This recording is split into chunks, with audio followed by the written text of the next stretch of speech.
Mumbai one day में भारत ने Australia को 5 विकेट से दी पटकनी। केएल राहुल ने खेली नाबाद 75 रन की शानदार पारी। रविंद्र जडेजा ने 45 रन बनाकर टीम इंडिया का मुश्किल से उभारा। भारत ने 61 गेंद बाकी रहते हुए हासिल की 189 रनों का लक्ष्य। 3 मैचों की वनडे सीरीज में ऑस्ट्रेलिया ने की पहले बैटिंग। 188 रनों पर सिमटी ऑस्ट्रेलिया की पारी। ऑस्ट्रेलिया की ओर से मिचेल मार्श ने की शानदार बल्लेबाजी। 65 गेंदों पर 81 रनों की आतिशबाजी भी खेली। भारतीय गेंदबाज मोहम्मद शमी और मोहम्मद सिराज ने 3-3 विकेट झटके। रविंद्र जडेजा को 2 विकेट मिले। इंडिया टुडे कॉन्क्लेव में बोले गृह मंत्री अमित शाह, 2024 में पूर्ण बहुमत से बनेगी एनडीए की सरकार। नरेंद्र मोदी तीसरी बार बनेंगे देश के प्रधानमंत्री। राहुल के लंदन में दिए गए बयान पर बरसे शाह। कहा, हमारी प्रतिक्रिया राहुल के आचरण को लेकर है। इंदिरा से विदेश में कभी देश के खिलाफ बयान नहीं दिया था। संसद में जारी गतिरोध पर अमित शाह का बयान। सत्ता पक्ष और विपक्ष में संवाद होना चाहिए। पहल करने के बावजूद विपक्ष चर्चा नहीं करता। विपक्ष सिर्फ मीडिया से बात करता है। सदन में तकरार पर बोले अमित शाह, 2 कदम वो आगे आए, 2 कदम हम आगे आएंगे, तभी चल पाएगी संसद। स्पीकर के सामने आकर दोनों पक्ष चर्चा करें। अमित शाह ने कहा कि अदानी मामले में सुप्रीम कोर्ट ने की है कमेटी गठित, जिसके पास तथ्य और वो कमेटी के सामने रखे। सुप्रीम कोर्ट ने सेबी को जांच के लिए कहा है। दिल्ली शराब घोटाले में सिसोदिया की 5 दिन की और बड़ी रिमांड। 22 मार्च को होगी अगली सुनवाई। शराब घोटाले में ईडी ने मांगी थी 7 दिन की कस्टडी। बाकी आरोपियों संग सिसोदिया को आमने सामने बैठाकर पूछताछ की दी थी दलील। ईडी के मुताबिक 22 जुलाई को सिसोदिया ने बदल दिया था अपना फोन। इसी तारीख को एलजी ने दी थी नई आबकारी नीति मामले में केस दर्ज करने की इजाजत। ईमेल से मिले डेटा के बारे में पूछताछ करने पर कोर्ट की 2 टूक। कहा, जेल में हो सकती है पूछताछ, कस्टडी में रखने की जरूरत नहीं। मनीष सिसोदिया का बंगला आतिशी को मिला। आतिशी को 6 विभागों की सौंपी गई जिम्मेदारी। आम आदमी पार्टी के सांसद संजय सिंह का बीजेपी पर बड़ा हमला। सिसोदिया से आतंकी जैसा स्वरूप का लगाया आरोप। बीजेपी अध्यक्ष जेपी नड्डा का राहुल गांधी पर हमला। कहा, पाकिस्तान और कांग्रेस की भाषा एक जैसी क्यों।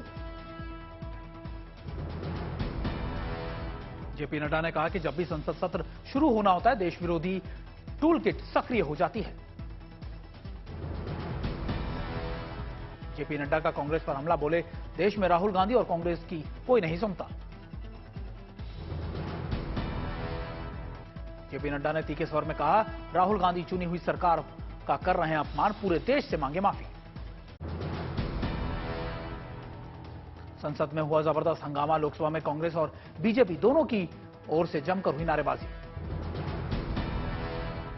लोकसभा और राज्यसभा में हुए हंगामे के बाद कार्यवाही स्थगित। सोमवार तक दोनों सदनों की कार्यवाही स्थगित। कांग्रेस ने लोकसभा में लगाए नारे। अदानी का उठाया मुद्दा। राहुल गांधी को बोलने का मौका देने की भी मांग की। लोकसभा में बीजेपी का पलटवार। लंदन में दिए गए बयान पर राहुल गांधी से दोहराई माफी की मांग। राहुल को नोटिस पर कांग्रेस का ट्वीट लिखा।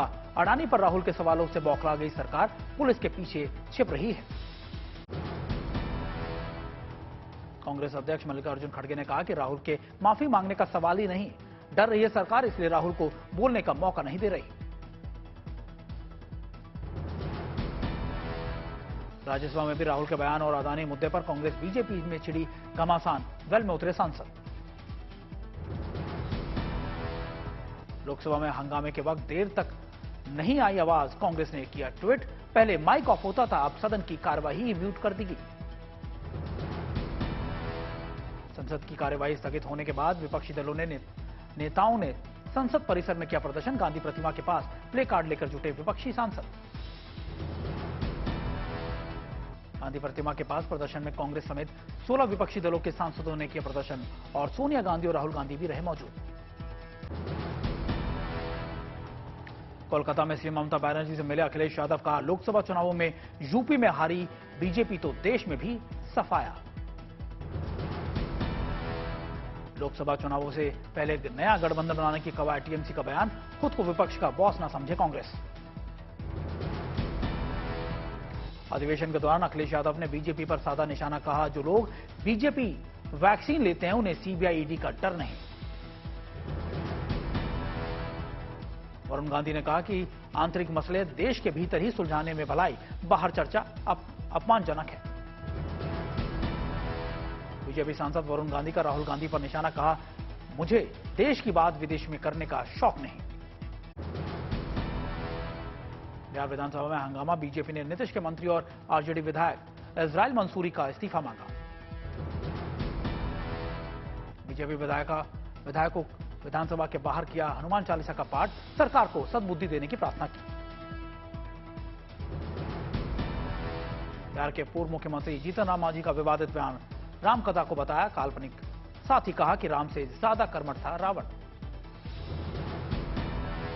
जीतन राम मांझी का बीजेपी पर भी हमला, कहा राम और रावण की बात करने से बेहतर गरीब की बात करे बीजेपी। मांझी के बयान पर आरजेडी ने जताई आपत्ति, आरजेडी प्रवक्ता ने कहा कि भगवान राम आस्था के प्रतीक, राम पर सवाल उठाना ठीक नहीं। ओवैसी ने सरकार पर फिर बोला हमला, कहा चीनी अतिक्रमण पर एक शब्द नहीं बोलते प्रधानमंत्री, संसद में छिपाई जा रही है असल जानकारी। बीएसपी नए सिरे से करेगी मीडिया सेल का गठन, नए प्रवक्ताओं की होगी नियुक्ति। राजस्थान में 19 नए जिले बनाने का ऐलान किया गया, सीएम गहलोत ने विधानसभा में की ये घोषणा। राहुल गांधी की माफी के मांगने पर शशि थरूर का बयान, बोले राहुल के बयान में देश विरोधी कुछ भी नहीं। रांची में भ्रष्टाचार के मुद्दे पर विपक्ष का विधानसभा में हंगामा, हेमंत सोरेन के कार्यकाल में घोटाले की जांच सीबीआई से कराने की मांग की। सिक्किम में बर्फबारी में फंसे 1000 पर्यटकों के लिए देवदूत बनी भारतीय सेना। 15 मार्च की शाम नाथुला और त्योंगमो में झील में गैंगटॉक लौटते वक्त फंसे थे सैलानी। राष्ट्रपति द्रौपदी मुर्मू ने कोलम में अपना काफिला रुकवाकर स्कूली बच्चों को बांटी चॉकलेट्स। राष्ट्रपति को अपने बीच पाकर बच्चे हुए काफी खुश। गुरुग्राम में भारत की पहली इलेक्ट्रिक कार की रेस आयोजित, युवाओं ने कार रेसिंग में दिखाया रफ्तार का दम। टीएसडी फॉर्मेट में आयोजित हुई कार रेस, टाइम, स्पीड और डिस्टेंस का प्रतियोगियों ने रखा ध्यान। दिलीप और पुलकित की जोड़ी ने चैंपियन होने का हासिल किया गौरव। हर गांव में सीएम शिवराज लाडली बहन योजना सम्मेलन में शामिल महिलाओं के बीच पहुंचकर घुटने टेककर मांगा आशीर्वाद।